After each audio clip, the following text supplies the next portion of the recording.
cut. Great job, Joy. Alright, let's take 5. Hey Jerry, how was I? What? Oh, sorry, I wasn't really watching.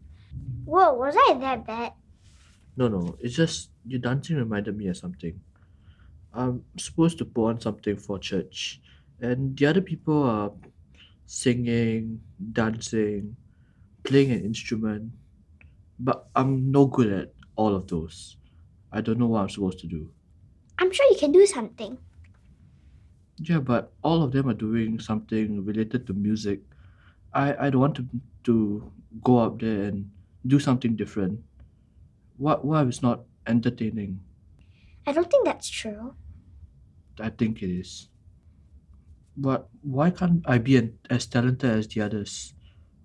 Sometimes I wonder, what if I'm not gifted enough? Am I enough? Am I enough? Am I enough? Am I enough? Am I worthy of His love?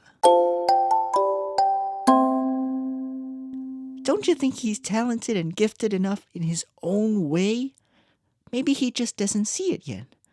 I hope he feels better soon and figures out something great to perform.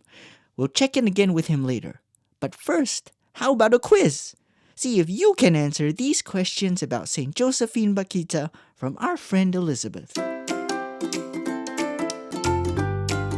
Saint Josephine Bakhita was born in Sudan in the year of 1869. She lived a happy childhood but was taken from her family and made to be a slave. That means she had no freedom to do what she wanted and was forced to serve her masters. She was made to walk 600 miles every day in the hot sun. What do you think she was wearing on her feet? A. Sandals. B. Shoes. C. High heels. Or D. Nothing.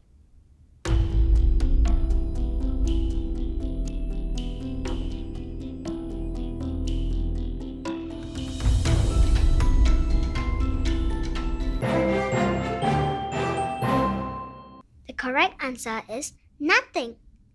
She had to walk barefoot over 600 miles. That's almost like walking around the whole of Singapore 5 times.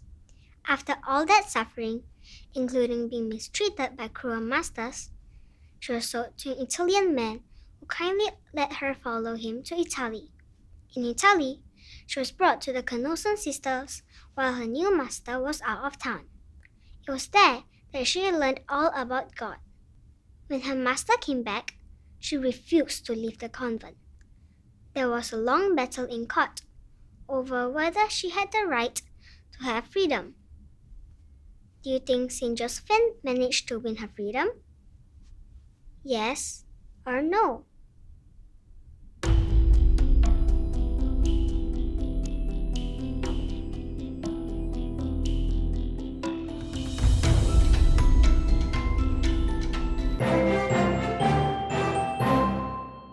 She did.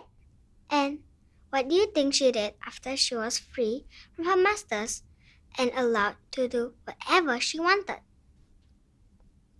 A. Go on vacation. B. Become a nun. C. Earn lots of money. D. Become an artist.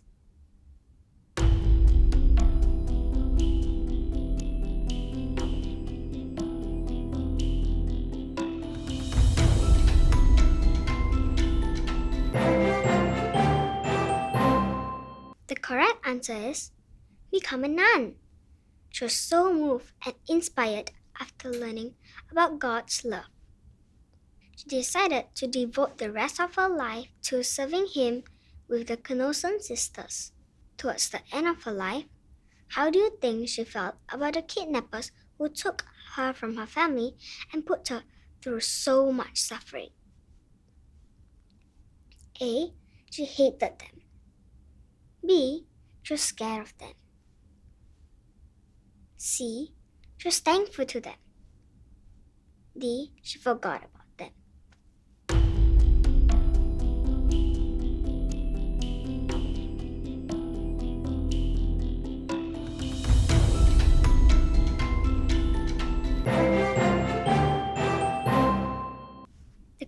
answer is she was thankful to them. Isn't it amazing? She was thankful because if she hadn't become a slave, she might have never arrived in Italy and learned about Jesus. That's how powerful God really is. Saint Josephine Bakhita believed all the terrible things she went through was worth it, just to know Jesus and to learn about Him and experience His love. Thanks, Elizabeth. I hope you at home enjoyed that quiz and learned a little bit about the incredible life of St. Josephine Bakhita. Did you know that this week we celebrate the feast of Corpus Christi?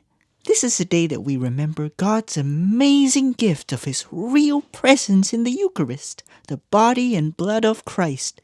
We can receive Him during Mass when we're old enough and be with Him in adoration whenever we need Him for love and guidance. Now let's see how Jerry is doing. Jerry, of course you're good enough. Maybe you're not musically inclined, but Wait, there's a guitar right here. How hard could it be? Live the love of God. maybe the guitar isn't suitable for you. Like I was saying, just because you don't have talents in one way doesn't mean you don't have gifts and talents. We all have gifts and talents that God has given us. It's just like our 5 loaves and 2 fish that we have to offer. 5 loaves and 2 fish. Remind me what the story is about again. Oh, I have a friend that tells this story much better than I tell it.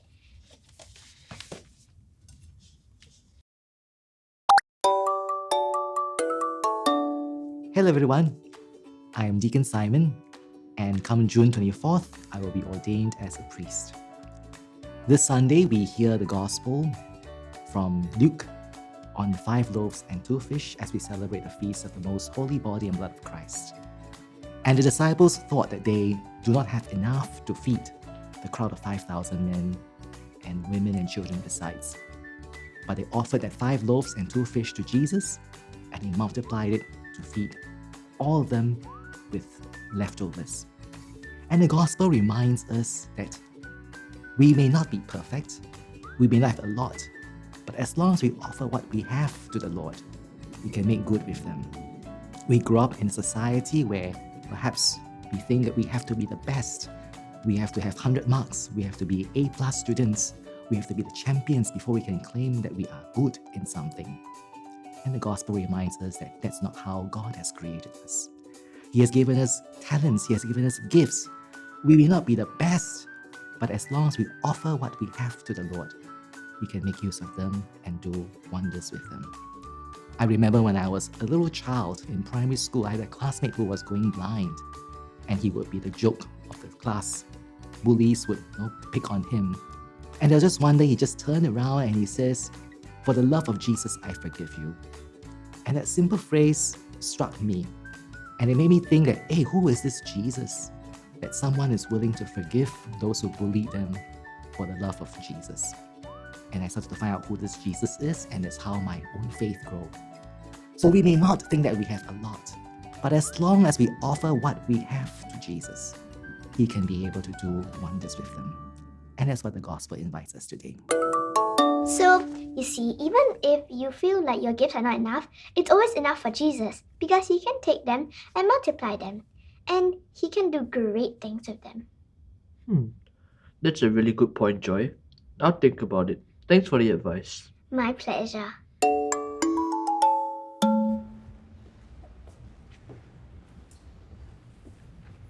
Why, if it isn't the superstar of the show, Jeremiah?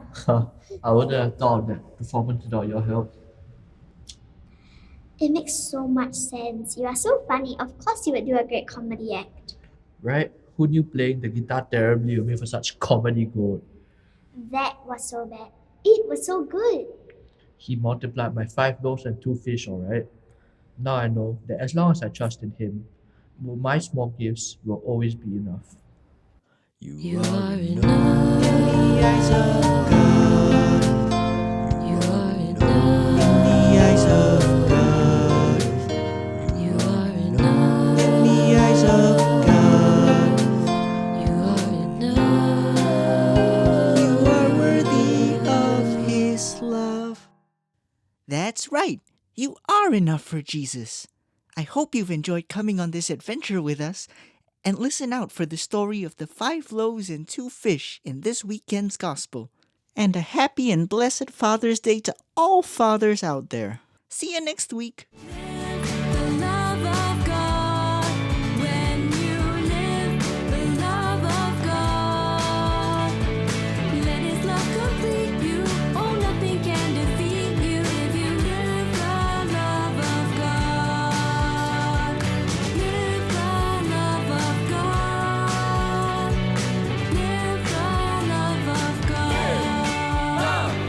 Live the love of God. Live love. Live the love of God. Live love. Live the love of God.